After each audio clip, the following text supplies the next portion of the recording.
Welcome to Luca is a Billionaire, where the only thing I invest in is your answers. You start by opening Google Maps and locating the place you want to share. This step captures the exact coordinates. Search an address or long press the map to drop a pin, then tap the place card to reveal details. Once done, make sure the coordinates or share link appear on the card because you will convert that link into a QR code. This avoids mistakes from manual typing and guarantees the QR points precisely where you intend. Now copy the Google Maps link using the Share Then Copy Link command. You need the exact URL. Next, choose a QR generator.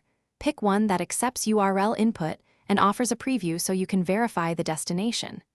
Paste the Maps link into the generator field and look for options like size, error correction level, or logo insertion.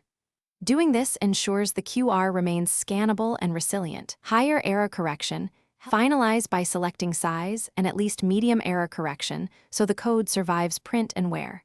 Customize color or add a small central logo if desired, but maintain contrast for scanners. Download the QR as PNG or SVG depending on whether you need raster or vector. Most importantly, test the code with multiple phones and apps to confirm it opens the exact Google Maps location. If scanning fails, regenerate with higher contrast and error correction. Also confirm the copied URL is complete. Thanks for watching and please subscribe. It's the best investment you'll ever make.